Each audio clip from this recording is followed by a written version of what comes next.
What's good, beautiful people? Welcome back to another episode of Challenge Player One, the show where I bring many different guests and people from all walks of life. But the one thing that brings us together is that we are lovers of games and more. Now, today's guest, I'm very blessed that she's here and that she's made time to pull up to the Challenge Player One studios. She's a content creator, she's a streamer, she's a Call of Duty veteran and fanatic. She is a Twitch host for Charlotte Tilbury, and this individual's purpose and passion is bringing Christ into gaming and the entertainment industry. I am joined by none other than Ysabella Grace. Woo!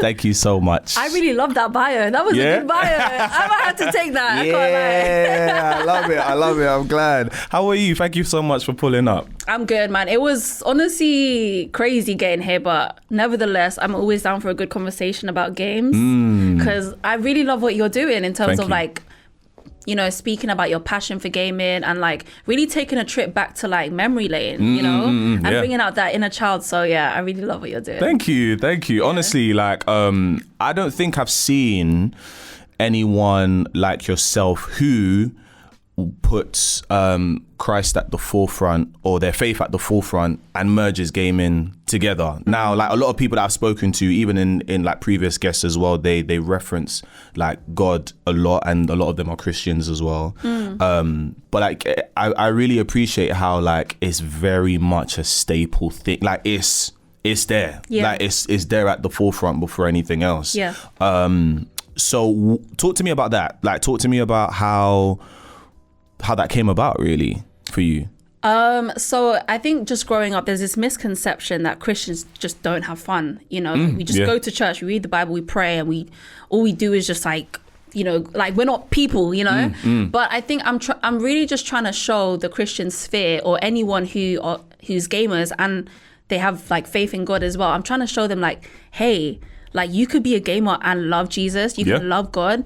And I think for me and everything that I do, I think my purpose, or every Christian's purpose, everyone's purpose in this earth, is to do the will of God. And I think the will of God is to simply just love your neighbor in every sphere that you're in. And so with gaming, I find it very interesting how people think gaming is just something that you do just solely for pleasure. But I think gaming is a very important way to kind of like converse with people. Like, I don't know if you remember, but during COVID it was a tough time. And like those are the times where I don't know how it was for you. Warzone a lot played. You play Warzone and then next thing you know, you're chopping it up with your brethren and you're having therapy. And it's like, those are the times where you can really encourage somebody with the love of God, you know? And so I think, you know, gaming in itself, like especially with like different communities in every single gaming sphere, it can get really toxic, and people really do need love. People need encouragement. And I find that depression and anxiety and suicidal thoughts are very, very common in the gaming sphere. Like a lot of people battle with that. Like how many streamers have I seen saying, hey, I'm battling with my mental health? Or how many gamers use gaming as a means of like escapism? And so I think that's what I feel like my calling is, to really just be a light, be funny, be entertaining. And even if I'm not directly speaking to people, I've seen messages in the chat where people are like, I've been watching you while I was depressed and it's really helped me get through it. And you never know your impact in someone's life. Exactly. Facts. So yeah, that's I love that. I love that. Yeah, I think even like as you were saying as well, like the previous guests I've had, Stephanie, Neoma, and Jayanne, they talk a lot about, you know, how toxic the game in that community can be for women, especially when playing COD. Now, growing up for me, a lot of the coldest Call of Duty players that I grew up with were girls. Like, like I had a good there's a good number of girls on that, like growing up through secondary school, college, that played COD, and they were nuts. Like even one of my closest friends, she is insane. Like she's got an insane sniper class, everything. Wow. But like I really want to know like how like it is for you, because how I was introduced to you is obviously you're playing Warzone, guys are on mic chatting WAS, and you're like, wait there. 1v3, boom, I won. What are you telling me now? So I know you referenced obviously Halo Reach being the first game you played growing up, and obviously how you used to play your brother's like Xbox Modern Warfare 2 more than him. So like how do you continue to just keep that up and just keep that passion up for gaming and Call of Duty and things like that? I think nothing pushes me more than being doubted. Like when men come in the chat telling me to go back to the kitchen, I'm like, I will, because you're getting cooked. Yeah. You're going to get cooked. So it's like, I will go back to the kitchen.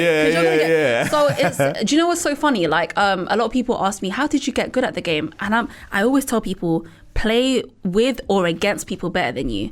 When I grew up, and this is a little lore about myself, when I grew up, I always used to do 1v1s. Nice, yeah. 1v1s in Nuketown, and I'd always ask people better than me. If there came a point where I was better than you, I'm not 1v1ing you anymore, because I've surpassed you. You know? But it's like there was this one guy, and I forgot his name, but I'll never forget him. I'd always 1v1 him, and I'd start to learn his strategy. I'd start to learn these kind of things, and people think that you can just learn through textbook, but you have to really get into the game. This is hours and years of me playing, like 10 plus years.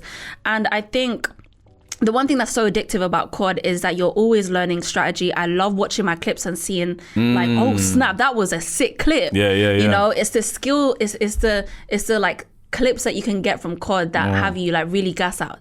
That's me. Yeah. But when it comes to, like you said, women in gaming, it's like a part of me wants to really stand up for those who don't have a voice or who feel like they shouldn't have a voice in gaming. Like I know a lot of girls who want to get into COD, but they're scared of the toxicity. And I'm trying to show them like, listen, there are women dominating in this field that are really good. And I want you guys to basically know that it's very possible to have a presence in COD because it was never like this before. Like a lot of the girl gamers were kind of like more on the Sim side or the Mario, like the more, I'd say, cozy sides. Yeah. And I like my eyes open up to like women in FPS only like when I started streaming. I didn't even know there was a lot of women in COD.